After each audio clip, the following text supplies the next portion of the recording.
O Neo Geo era o console mais poderoso da sua época, e é considerado por muitos um dos melhores consoles já lançados. Mas mesmo assim ele acabou sendo atropelado pelos seus concorrentes, não conseguindo nem 20% das vendas do Mega Drive. E muitos atribuem isso ao seu preço, que era bem mais alto, mas esse não foi o único motivo por fracasso. E no vídeo de hoje vamos descobrir a história do Neo Geo para entender o que aconteceu. Eu sou o Will, esse é o canal Minha Experiência nos Games, e hoje vamos entender juntos por que o Neo Geo é incrível e um fracasso ao mesmo tempo.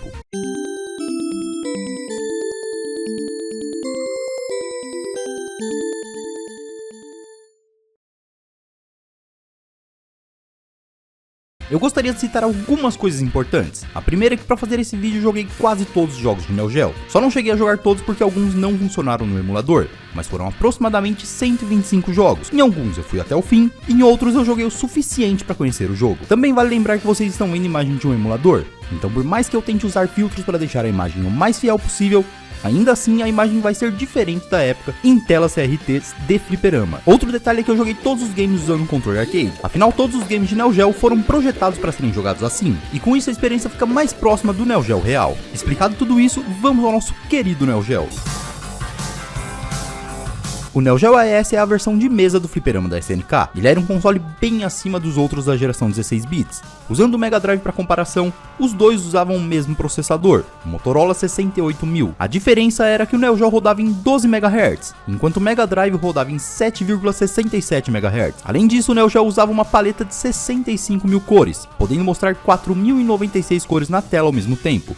Já o Mega Drive tinha uma paleta de 512 cores, mostrando 64 na tela. Por esses números dá pra perceber o quanto o Neo Geo era poderoso para sua geração. Seus cartuchos eram bem diferentes dos cartuchos tradicionais, tendo um tamanho bem maior e usando duas placas ao invés de uma. Um detalhe interessante é a confusão que eu vejo algumas pessoas fazendo quanto ao armazenamento desses cartuchos, devido a esse número de megas que sempre aparecia na caixa dos jogos. 200 megas dariam algo próximo de 24 megas. Megas na verdade são megabits e megas são megabytes. São duas unidades de medidas diferentes, mas a maioria das pessoas acha que os jogos de Neo Geo tinham mais de 500 megas, quando na verdade boa parte deles não chegava nem perto disso, mas ainda assim é bem impressionante. Isso porque alguns games de Mega Drive, por exemplo, tem entre 4 e 20 megabits. Outro detalhe importante era o controle, que tinha o formato dos arcades, o que fazia a experiência de jogar o AES ficar igual jogar um fliperama. Algum tempo depois a SNK também lançou um controle parecido com os controles tradicionais, porém ele tinha um analógico no lugar das tradicionais setas que normalmente apareciam em outros controles. O Neo Geo também foi o primeiro console a ter um memory card, mas sinceramente imagino que ele não era tão útil, afinal a maioria dos jogos tinha duração bem curta, levando bem menos que 1 hora, tirando algumas raras exceções que duravam um pouco mais dependendo do seu desempenho. Era um console extremamente poderoso, mas todo esse poder não faz o Neo Geo nem melhor nem pior que outros consoles. Na verdade, esse poder só faz ele ter potencial gráfico para ser muito bom. Afinal de contas, o que faz um console ser bom são seus jogos. Mas antes de começar a falar dos jogos, vamos falar do lançamento do Neo Geo.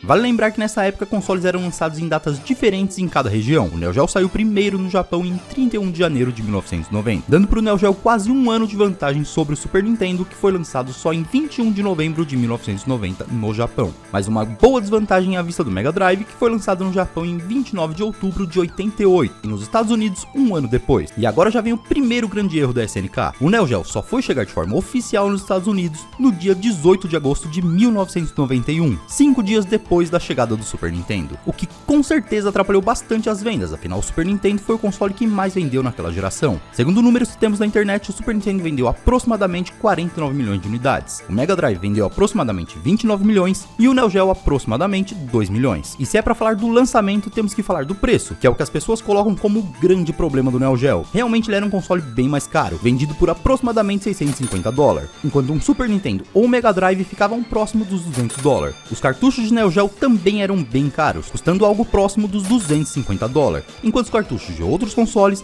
ficavam na casa dos 60 dólares. Fazendo a conversão, hoje o Neo Geo custaria algo próximo dos 6 mil reais, e os cartuchos acima de R$1.000. Era realmente algo inviável e sinceramente, na minha opinião, os benefícios do Neo Geo e boa parte dos seus jogos não eram suficientes para valer tudo isso. E sinceramente eu acho que além do preço, o grande problema do Neo Geo, por incrível que pareça, foram os seus jogos. E eu sei que nesse momento já deve ter gente me xingando, falando que o Neo Geo tem jogos espetaculares, tipo Fatal Fury, Samurai Shodown, The King of Fighters e Metal Slug. E eu concordo, existem jogos espetaculares para Neo Geo, e esses que eu citei são de longe os principais. E falo isso com toda certeza porque parece que todos os jogos do Neo Geo foram baseados no estilo desses jogos. Jogando quase todos os jogos eu tive a sensação de várias vezes estar jogando o mesmo jogo com uma nova skin. A maioria não eram jogos ruins, mas eram jogos extremamente parecidos. Somando isso ao fato do Neo Geo ter menos de 150 jogos, a situação só piora, porque com poucos jogos e vários jogos que são quase iguais, é como se o console tivesse ainda menos jogos. Sem contar que, tirando The King of Fighters, os outros jogos são facilmente substituídos por jogos de Super Nintendo e Mega Drive. Ou até pior, eles estão no Super Nintendo e Mega Drive. Dos grandes jogos de Neo Geo, só Metal Slug e The King of Fighters que não foram portados para os concorrentes. Isso levando em consideração só a geração do Neo Geo, porque depois esses jogos saíram para tudo quanto é console. E por mais que Fatal Fury de Neo Geo e Fatal Fury de Super Nintendo sejam diferentes, essa diferença não compensa o suficiente para você querer comprar o Neo Geo pelo triplo do preço. E ainda tem o detalhe de que no começo do Neo Geo, a SNK errou muito nos jogos lançados, pensando num console caseiro e não num fliperama. Só pra ter uma ideia, vamos pegar o ano a ano do Neo Geo e das concorrentes, Nintendo e Sega. No primeiro ano, o Neo Geo teve 11 jogos lançados, com destaque pra Nan 1975, um shmup onde você joga um soldado, Ninja Combat, um beat'em up que também tem elementos de shooter, e Cyber Sleep, um shooter bem interessante que eu achei parecido com o Contra, mas é bem divertido de jogar. No primeiro ano do Super Nintendo, tivemos 8 jogos lançados, com destaque pra Super Mario World, F-Zero e Final Fight, que acho que são jogos que não preciso explicar nada sobre porque todo mundo conhece. E o Mega Drive teve só 4 jogos lançados no seu primeiro ano, com um único destaque ficando aqui para Altered Beast, mas vale lembrar que o Mega Drive só teve 2 meses no seu ano de lançamento, que foi 88. Por isso, tão poucos jogos. No segundo ano, o Neo Geo veio mais forte, com 16 jogos lançados. Destaque para o primeiro Fatal Fury, que também dispensa apresentações, e Robo Army, um beat'em up de robôs muito bom que tem diferencial suficiente para não ser genérico como alguns outros jogos de Neo Geo. Para quem gosta do gênero, fica aí a recomendação. E de resto, tivemos mais shooters e beat'em ups, mas nada que mereça um grande destaque. E sabe quantos jogos saíram para Super Nintendo no segundo ano? 52.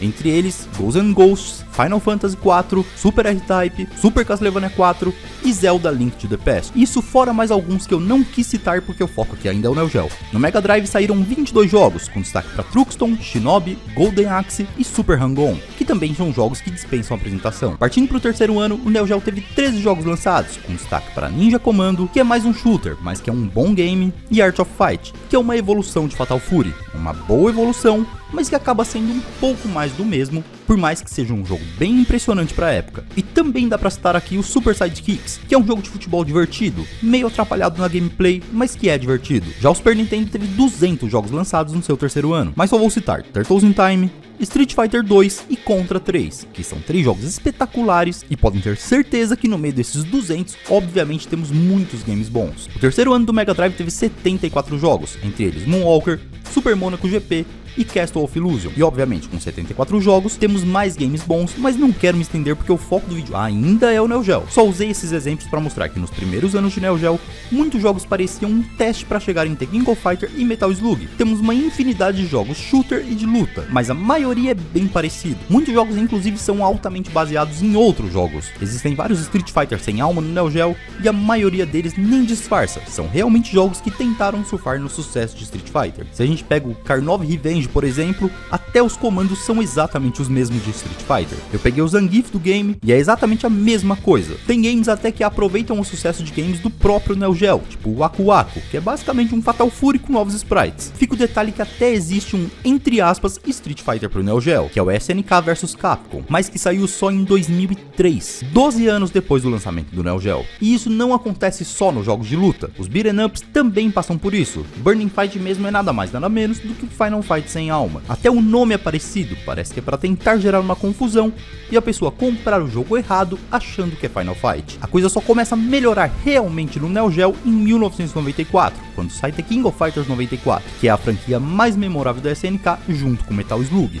que só vai sair em 1996. Metal Slug, que é um dos melhores e mais memoráveis jogos do Neo Geo, só saiu 5 anos depois do lançamento do console. E fica o detalhe, só no final do ano de 1994 que saiu o primeiro The King of Fighters. E por mais que esse tenha sido exclusivo do Neo Geo por um tempo, em 94 também foi lançado o PlayStation 1, que custava $300 e teve todos os The King of Fighters a partir do 95. E só no ano de 1995 teve mais jogos lançados do que o Neo Geo em toda a sua história. Aquele que era para ser um momento de ouro da SNK acabou sendo ofuscado pelo PlayStation 1.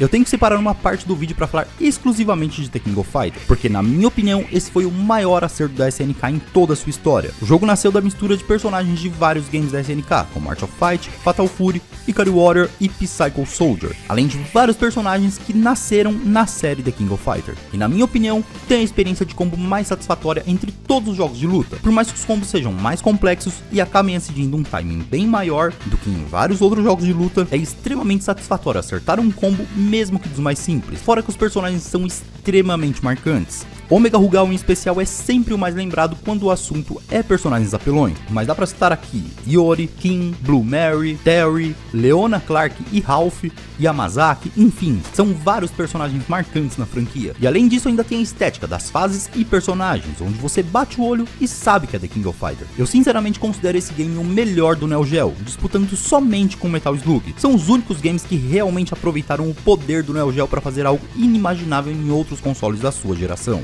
Infelizmente levou mais de 3 anos até esses games começarem a sair, e aí a batalha contra os outros consoles já estava perdida. E fica um detalhe, The King of Fighters não faz tanto sucesso em outros países como faz no Brasil. Isso porque em outros países era bem mais acessível para os donos de fliperama ter máquinas de Street Fighter e outros jogos de outras empresas. Mas aqui no Brasil e em outros países que tinham menos acesso, era mais fácil e barato ter um fliperama da SNK. Isso porque em uma máquina de Neo Geo você só trocava o cartucho, em uma máquina de Street Fighter você trocava a máquina inteira. Então acabava sendo mais barato e prático para os donos de fliperama trocar os jogos quando chegava um novo The King of Fighters, ou quando as pessoas paravam de jogar o jogo que estava na máquina. Acaba que o preço obviamente influenciou no fracasso do Neo Geo, mas o maior problema é que ele era um console super poderoso, mas que não tinha games super poderosos. Na verdade tinha tipo 20 games realmente bons, entre esses mais ou menos 150 que existem, e que ainda assim eram bem repetitivos, sempre se mantendo nos shooters ou jogos de luta e beat'em up. Não tem um bom RPG, e eram pouquíssimos plataforma 2D, e facilmente você achava um jogo nos outros consoles para substituir os bons games de Neo Geo. E obviamente eu não espero que todos os jogos de um console sejam bons. O Super Nintendo com seus 780 jogos deve ter pelo menos uns 500 que são ruins, mas como foi um console com muitos jogos e que não ficou preso a poucos gêneros, você acaba tendo uma variedade bem maior entre os jogos que são realmente bons. Jogando os games eu sinto que todos os concorrentes do Neo Geo tinham algo único. Super Nintendo com Mario e seus exclusivos, Mega Drive com Sonic e seus exclusivos. Já o Neo Geo não teve esse apelo, pelo menos não nos primeiros anos, enquanto ainda existia alguma disputa. Era um console de altíssimo potencial, mas que foi desperdiçado. Era o sonho do arcade em casa, mas vários jogos de arcade de outras empresas nunca chegaram. Só chegaram os games da SNK e outras poucas empresas japonesas. Então acaba que ele ficou bem limitado no quesito jogos. Pensando no Neo Geo como fliperama, ele é ótimo. Jogando 3 ou 4 fichas, mesmo nos jogos mais genéricos, você vai conseguir se divertir. Isso porque os jogos não são ruins, mas pensando nele como um game que você tem em casa, passa a ser bem menos interessante, porque os jogos são bem curtos. Muitos duram tipo 20 minutos, isso numa época onde os jogos já duravam bem mais que isso. Nos anos 90, pelo menos no meu caso, levava tipo 2 ou até mais meses pro meu eu criança poder ganhar um novo jogo. Imagine comprar ou até mesmo alugar um jogo pro final de semana e ele durar 25 minutos. E no caso de comprar, você jogar esses mesmos 25 minutos durante os próximos meses até comprar outro jogo. Jogo esse que poderia inclusive ser extremamente parecido com um jogo que você já tinha. Tudo que a SNK acertou no hardware do Neo Geo, que realmente é muito bom e tem gráficos bem bonitos para a época, com cores extremamente vivas, ela errou nos jogos e em todo o resto. Poderia ter aproveitado todo esse hardware para fazer outros estilos. Imagine um RPG tipo Chrono Trigger com a potência do Neo Geo, um Castlevania, um game de corrida tipo Top Gear. O potencial desse console foi extremamente desperdiçado por focar somente em shooters e jogos de luta. Para os amantes de Neo Geo, entendam que esse não é um vídeo para falar mal do Neo Geo. Esse vídeo é para entender como uma empresa que entregou Metal Slug, Samurai Shodown e The King of Fighters, que tinha um console tão poderoso, conseguiu vender tão pouco. Basicamente o Neo Geo fracassou devido a sucessivos erros da SNK. O preço, a data de lançamento nos Estados Unidos logo depois do Super Nintendo, a falta de variedade nos jogos, falta de exclusivos que te fazem querer o console, a falta de outras grandes empresas tipo Capcom e Konami fazendo jogos para o Neo Geo, enfim, somando tudo isso você tem a receita do fracasso para um console que era incrível. Se o problema fosse só o preço, eu tenho certeza que o Neo Geo teria vendido bem mais. Com certeza, não venderia mais do que Super Nintendo e Mega Drive, porque realmente era bem mais caro, mas venderia bem mais do que vendeu. Com todos esses defeitos e concorrentes que não são melhores no hardware, mas são melhores em todo o resto, fica difícil competir. Eu sou o Will, esse é o canal Minha Experiência nos Games, e hoje vocês descobriram como o Neo Geo conseguiu ser incrível e fracassado ao mesmo tempo. Muito obrigado a todos, deixem seu like e sua opinião nos comentários e até a próxima.